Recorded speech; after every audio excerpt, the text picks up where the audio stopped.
Hey there, everybody. Welcome to the Rate the Record podcast. Rate the Record podcast. Rate the Record podcast. Rate the Record podcast. Rate the Record podcast. Rate the Record podcast. But I will say the runtime serves it well, though. So this, I'm probably going to say this for another track or two on this album, but this song's runtime was great because being any longer, song would have suffered. Oh yeah, and especially if this song was like 3.5, 4 minutes long, it would have. Well, like especially having that punk sort of quickness to it that you expect it to be over soon, and when it does go longer, you're kind of like it's instead of a sprint, it's like a marathon. You're like, I'm running. Like, where is the finish line? I'm getting exhausted now. But if you sprint, you're just like, okay, we're done. And that's it. Exactly. So I like that. It definitely screams first song at a gig. So I like that. If you want true punk spirit, don't write songs over a minute and a half long, because a minute and a half is considered pushing it. Like if you want to get into like punk rock, I'm not talking about Green Day, I'm not talking about Good Charlotte or whatever the hell some kids consider punk. You want real punk, you write a song that's like a minute to a minute and a half long. It's like a couple Propaganda songs I've heard. I'm like, oh, we're done now. Okay, cool.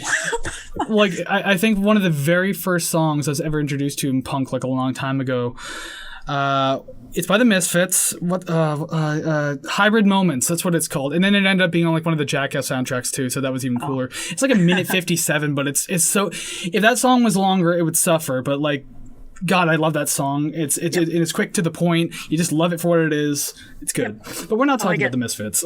Nope. Maybe one day. We'll see. And then I'll do like the long hair thing. I'll grow my hair out, just do the long thing. Please do that, please. And can you dress up as Danzig? I might be taller, but yeah. Yeah, you might be taller, actually. You gotta come and look. Just get rid of your neck. Pump up your shoulders. I'm just imagining putting on fake muscles, but all they are just like upside down bowls on my hand. Oh no, you got to get the Ultimate Warrior body costume, because it's like his whole body, but it's like just padding, but it looks like him shirtless with like all the paint on him and everything like that. So you got to get the Ultimate Warrior body costume. We both know that if I buy the Ultimate Warrior body costume, it is not just to be Danzig. It is to be the Ultimate Warrior. It is the everyday thing. Savannah, what are you wearing? Oh, these are just my relaxing clothes. That's it. No. When they ask you what you're wearing, you have to go into some long-winded, weird promo about spaceships to Mars. Hulk. Yeah, the Planet of the Warriors, and then also crashing Hulk Hogan's plane into the side of a mountain or something like that. And also, you can't face the person you're talking. You have to be like this. Oh, I'm wearing this costume for a reason. Him and Macho Man never looked at the camera. It will not take me long to memorize that entire promo. Well, and the thing is, a lot of it's inaudible because like he's just groaning and mumbling through a lot of it. But people love it. It's kind of a cliche addition, but if it fits, it fits. Like, who cares? Yeah. You can have the ugliest foot in the world, but if it fits into the pretty shoe, then wear the pretty shoe, you know? Like, it doesn't really matter. Exactly. Go for it. I got nothing else to say about this song other than I really enjoyed that. Shout out to all the foot fans out there. No, how about... Go to our Wikifeet profile. I can't wait till we have one. Oh my God, I hope we do one day. Oh, geez. I hope all of mine are just paparazzi shots. That, or you just so happen to be wearing socks in all of them, so then people rate you 0 because like, we can't even see the crinkles of her soles. Yeah, I sweat all the time, so I have like socks on. Like I'm wearing mittens, sweaters. It's crazy. Yeah. Well, that's when we'll know we've made it, when we have our own Wikifeet. Like, we can have our own Wikipedia page. That. I want a Wikifeet. Exactly. I better be in the top 300. That's it. You don't want to see these bad boys. Oh, but now that we've talked about Wikifeet, I can put that in the tags for the YouTube video. Get all the wrong people coming in. Hey, if it works, it works. Like I said, I'll wear a V-neck next time. I just wish I had more band shirts that were V-necks. Well, Birthday Girl says that you have to tell me your score first. Fair. I will do that. And before we do that, though, let's go ahead and I don't want to do a star wipe this week. I don't know. Just editor to me, look through the stupid transition files and pick something dumb. I want the most obnoxious one where you look at it going, that looks stupid. I want that one.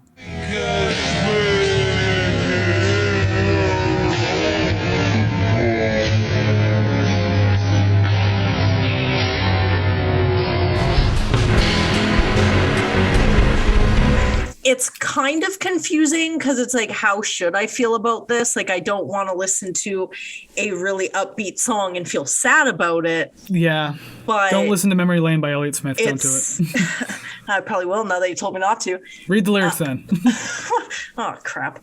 But I don't know. I feel I don't know, maybe it's like a bittersweet feeling. I don't know, like to sort of have the happy music in conjunction with those lyrics. It's kind of I don't know, just makes me feel weird, but not in a I don't want this way, in a I don't feel this often, what is this way? I don't know. And I would imagine weird album. I liked it, but it was weird. I would imagine in like an unexpected, like I didn't anticipate this. I didn't sign up for this kind of way. Yeah. You're like, I didn't sign. It's like you went with your friend to something and you're like, I didn't sign up to this, but like, I don't care what you do. I'm just going to keep coming back on my own. This is for me. Yeah. It's like you go to see like a show or something like that and you have like, it's not what you imagine the show would be, but your response is like, oh, yeah. Okay. Okay. Yeah. Kind of concerned enthusiasm. And then your fourth or fifth time there seeing the same thing, you're like, I love this. Good job. This is my jam. Exactly. You're the mom at the back going, woo! That's my son up there. Okay. Very deep voice lady. I could have gone stereotypical high pitch, but no, I went deep. She really meant it. Really. I love my son's music. I'm going to destroy my own throat. I'm not Mike Patton. I can't do this. The album liner, screaming compliments, my mother. I'm not certain that they wrote this. Yeah. I think they just kind of went to this. It's like a jam. I'm going to, because I have a bunch of notes for this song, and I'm going to try to get through. I'm not going to say them all at once, but I'm going to try to pick out the best ones. This song felt like studio fun time. Yes. Like the more it goes on, like this would, like, I know you mentioned, I think it was Breed being like a good opener. Yeah. I think this would be a hilarious show opener. Oh yeah. They just come out, they're playing this absolute like symphony of noise. And like it sounds like this is the type of song that was written specifically to smash and break your equipment and instruments. Yes. Okay. I was just going to say that you say that would be good for an opener. I think it would be good as a closer or an encore because I put end of set, if not encore, smash your instruments at the end of. See, that's why I think it'd be a great opener because you destroy everything and then you pick up your destroyed guitar and microphone. Your speaker has like sparks coming out. It's like, all right, this is lithium, and there goes my headphones. I ripped out my headphones. That was perfect timing. Yeah, so this used to be held in with super glue, but they're broken. But it sits in there, but I tugged on the cord, and that was the problem. That's funny. Another incentive to watch the YouTube version. You get some bloopers like this. And actually, please I love contribute to the Kris's headphone fund, please. Blessed. Please. But actually, I love how well that sits with talking about like destroying your equipment. And suddenly I break my headphones while I'm saying that. That's perfect. Fantastic. Alrighty then, it's time for the feature presentation that comes all the way at the end of the presentation. It's time to rate the album or the record. Where does it land? We gotta get some sort of theme transition where does it land? Where does it land on the ranking? But not that. Let's cut that out. Please. Well, I would no. That's gonna stay in now. That's on you. Oh, record label. Oh, please sign me, please. They're gonna sit there like, interesting. I was more or less thinking using the transition from Wayne's World. Oh, yes. All right, that's a little better than mine. Oh, you should. Okay, like I know we're going off topic, but I want to mention this because this is hilarious. As a matter of fact, I'm gonna pull it up. I know that we're not supposed to be doing this, but again, this is too funny. I can't help it. A little behind the scenes for everyone, both audio and YouTube listeners. So, I'm in YouTube Studio on my phone right now, so I can see all the analytics of every single one of our videos, and it's a lot of what you would expect in like what search terms are working, which ones aren't, blah blah blah, and all that stuff. The Red Hot Chili Peppers have some of the best search terms I think I could have asked for. God, okay. Oh, I think it's even changed a little too. Lifetime for this whole video. Okay.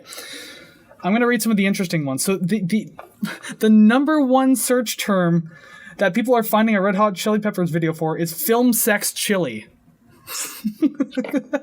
The next cool one is hot sex episode, which I think I actually texted you about. Yeah, that makes sense. But the chili is. Then there's new sex, sugar sex, USA hot sex, and then 30% other. Who's looking this up on YouTube? Like 10-year-olds? Like holy hot smokes. Naked boobies. Oh my Google Lord. hot naked boobies. Oh.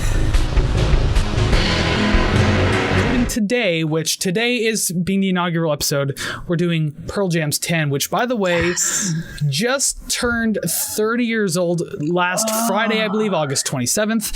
So that's why we felt this was like a great place to start, and also, you know, being one of the Mount Rushmore of grunge music, I feel like this is an important album to dig into. It really makes me feel old when I hear that albums are turning 30, and then I think of how old I'm turning, and I'm like, oh no, please no, please no, take it back. When you're older than the album, it starts to feel a little weird when it hits like milestone marks. Yeah, it's definitely a reminder of my own mortality, and it hurts. It really hurts. One day closer to death, but you know, it doesn't die music. I find this song is kind of reminiscent of some tracks earlier in the album where it kind of pieces little bits that I've already heard into a song. So yeah, I'm still not bored, but I do recognize it. So yeah, I might get bored coming up. Don't know. Like don't know as if I'm listening to the song now. We'll see what the rest of the album gives. But the vocal melody, it kills me that I don't know what it reminds me of. So maybe there'll be an editor's note later on when I can remember. But last time you said editor's note, you never got back to me, so I had to leave it playing through. And actually, because I know you don't watch YouTube, I actually left a note in that particular episode about you for everyone else to see. Yeah. And I'm not going to tell you what it is. You have to go find it. Like I've said in other shows, I am hypercritical of myself. So watching myself already have said something, I'm like, oh, why'd I say that? Oh, why'd I do that? So I just tend not to. I feel that same way, but I have to edit all this. So I mean, like, I have to watch it over and over again. Wow. I'm glad that I got a free pass on that one then. Jesus. Okay. Next. So, number 8, The Holy Filament. Fun fact, I don't know why, maybe I'm dyslexic, but for the longest time, I kept reading this as The Holy Flailment, even though that's 100% not what it is. It's filament, and I don't know why my brain keeps seeing the word flailment. Is that even a word? I don't believe it is. Oh. Flail, yes, but flailement, probably not. So just side note, there's a Cradle of Filth song called The Byronic Man. I always read it as The Bionic Man. And I'm listening to it on Spotify. And I'm like, they have it wrong on here too. Looked at the album. Holy for the last 10 years, I have not been reading this properly. Well, then the difference between you and me is at least your brain was trying to correct you or correct this situation, whereas my brain just saw a jumble of and it's like flailment. That makes sense. You're on your own, buddy. And because of how kooky I always thought bungle was, I was like, okay, they're just making up words. That's cool. And I never took this a second in my fucking life up until like doing this review and saying it's filament. He even says it in the song. See, I heard that. Yeah. So, I mean, that's just I can't explain it. I'm a big doofy. I get it. I'll take the L on that one. How to make fun of Kris now. You messed up. Very rare opportunity. Take good advantage of it. It's over now. Can't run from us. We're everywhere. Yeah, we will be everywhere, including just your radio. We're going to be the chip in your brain when Elon Musk puts it in there. Yes, preloaded like a little hit clips. Like man, those are going to make a comeback. Awesome. We will be hit clips. Yes. I want us to be the first brand to reintroduce that to 2021. I'm in. It's only 30 seconds of the podcast, too. It's not even the whole episode. Half a sentence, rolling into another half sentence, and it cuts right off. Yeah, it's not even transitioned properly. It doesn't fade in, fade out. It just kind of just clips. So we'll see how far, or how much, I should say, we can add to that lifetime matching goal today. Yes. Hopefully we'll match. So let's get right into this now. So number 12, no surprises if you've been listening to this episode, through her stupid eyes. And I'm just going to straight up say, we don't have to explain why. I agree. It is my 12th. I could not care any less than I do for that. Again, not even talking about the story. Other than that, this song had no place on this album. It really didn't. I'm sorry if you like this track. By all means, continue to love it. I'm just an idiot on the internet talking about music. You're your own person. But yes. I didn't like it. Yep. And actually, so every week I usually write down yours on paper, so that way when I'm editing, I could do like the little list that we have on the video portion, at least. So if you're on audio, sorry you don't get to see it.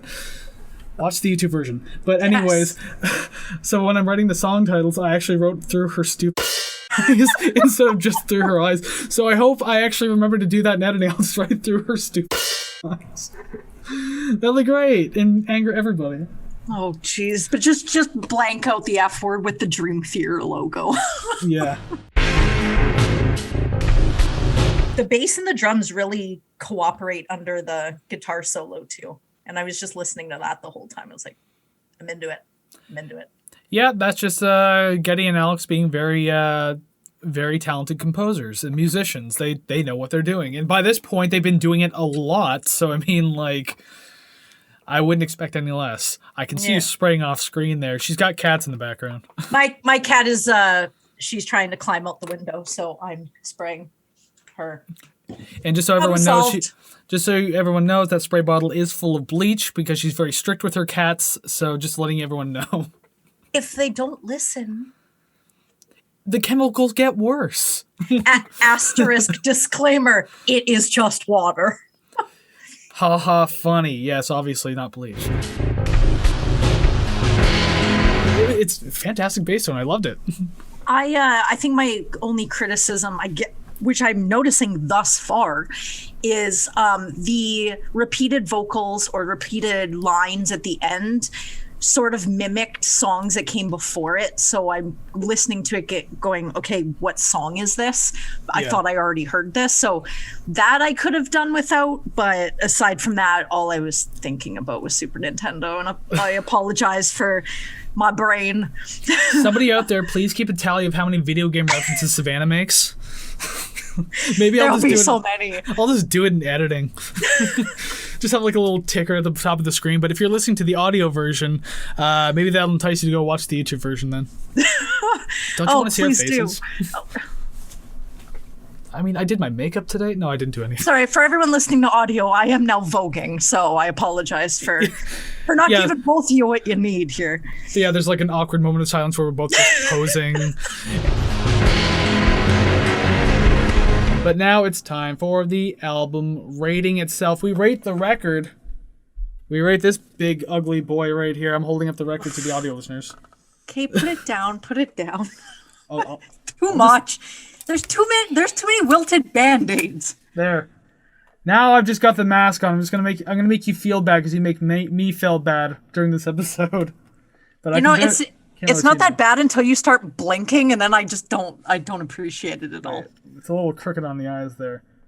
If anyone wants to see what I look like, you have to watch the YouTube version. I'm incentivizing you to do it. I hate it. I hate it so much. Because I got my headphones on, it's pressing against my nose so tightly. because I can't really see that one's fine. Because I can't really see the detail, you just look like some sort of like homeless, dilapidated SpongeBob.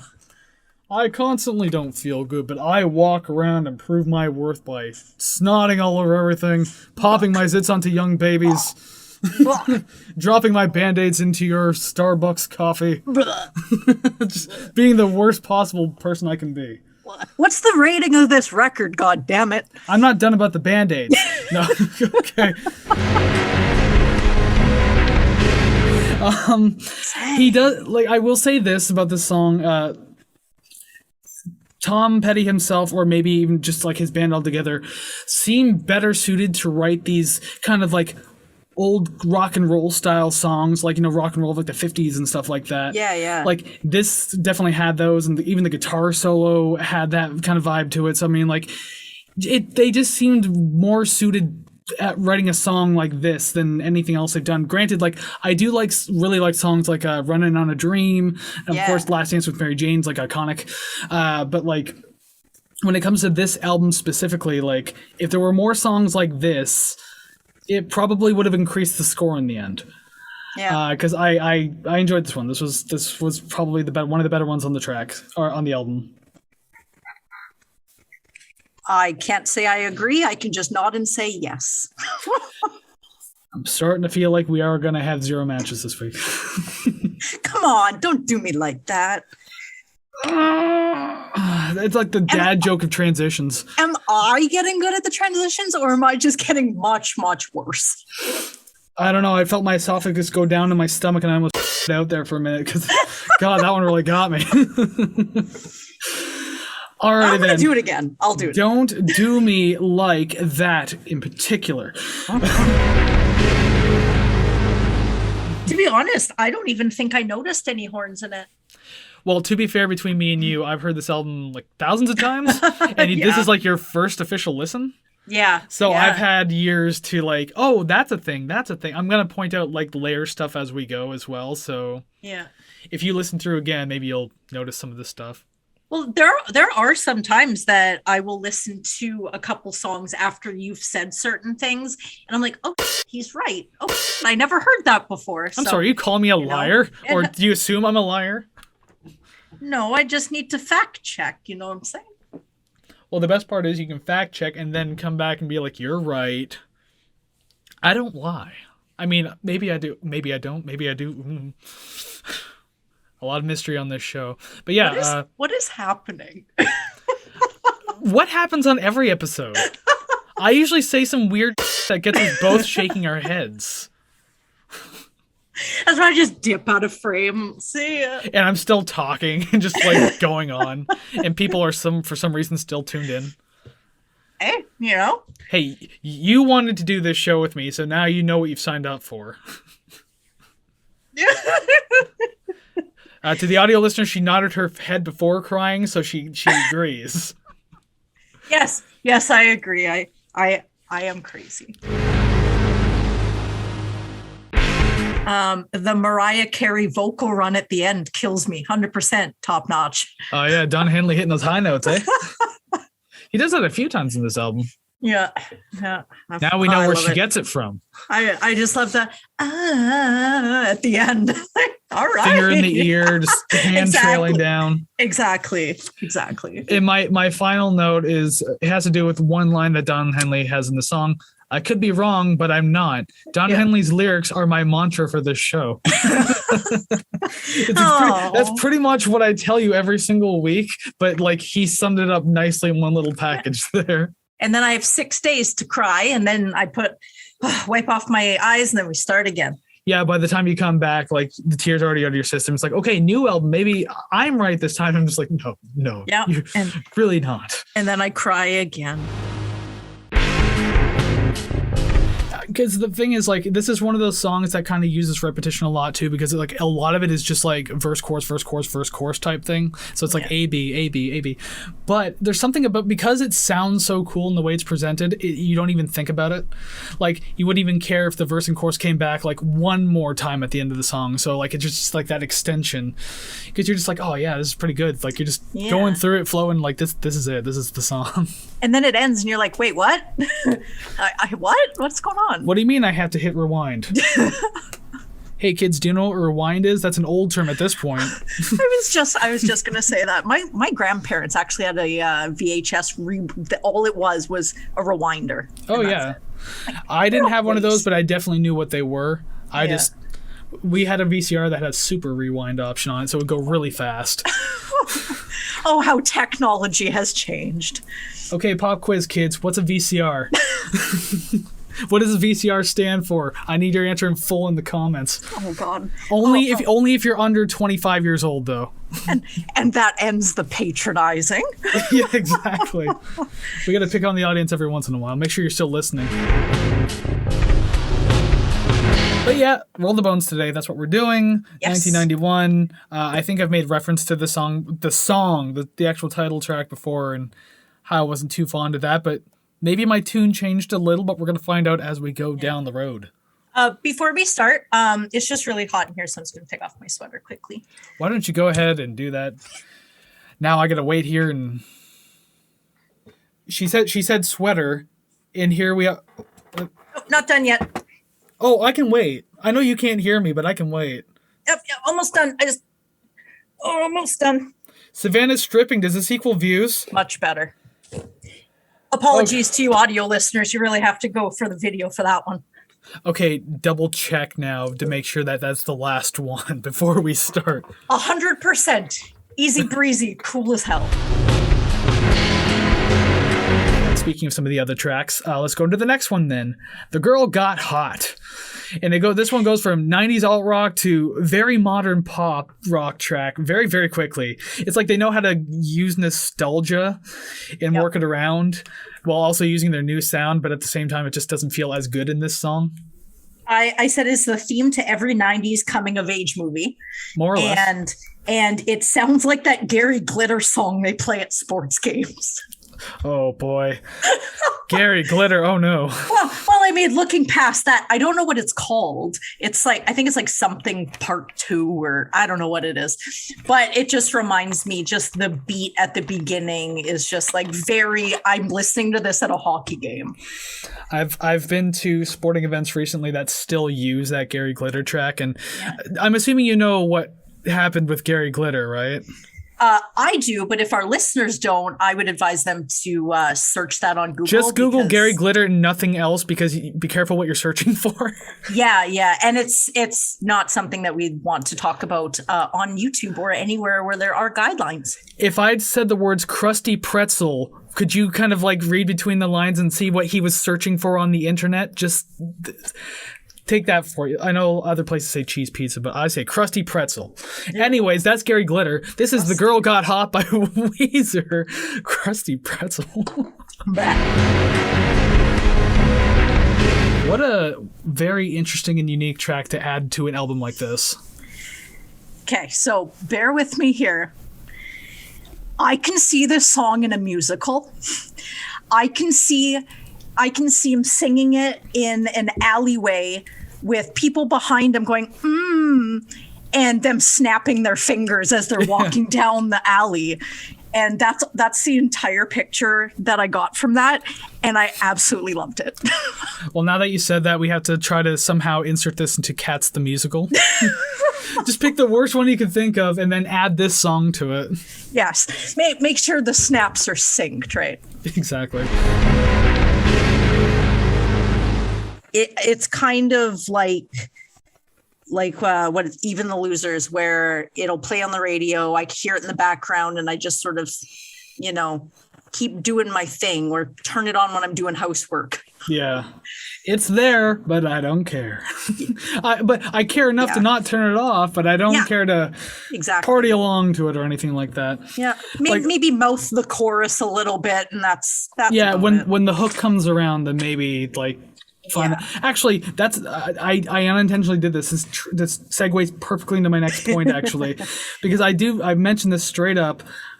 I don't hate this song or anything, but again, like I made this kind of analogy here, and I think this is perfect. If you want to catch me, at least put a worm on the hook.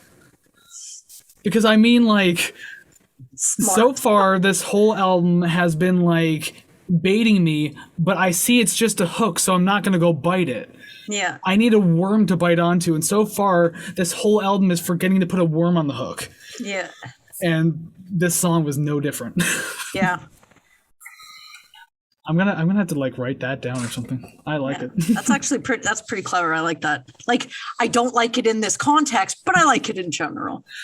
Well, at least that wasn't one of your nostalgic songs. I appreciate that. We're way past that, thank God. Even though I talk shit on Refugee.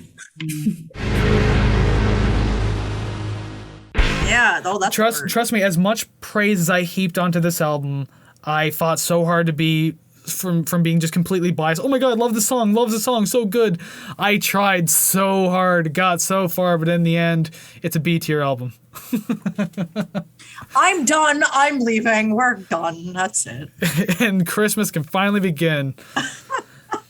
But you made it all the way to the end of the episode, the final episode of 2021. So thank you very much for watching this episode. Not only this one, but if you've been sticking around for the other ones, very much appreciated. Thank you for everything that you've done for us this year. And trust me, 2022 is just going to get wild, crazy, better, wetter, hotter, wet, hot American summer. I don't know.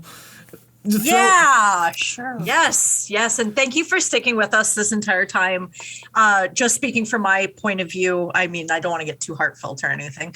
But when we started this podcast, it started with me being like, we should start a Rush podcast. And now we're here. Now it's December and we're still going. And I just want to thank everybody who does listen, or, you know, maybe 3 years from now, we're still doing this and we have somebody going back and listening to it again. I thank you for sticking with us for so long. And I really appreciate it. It gives me something fun to do. And I really enjoy it. So thank you guys. Thank you guys a lot.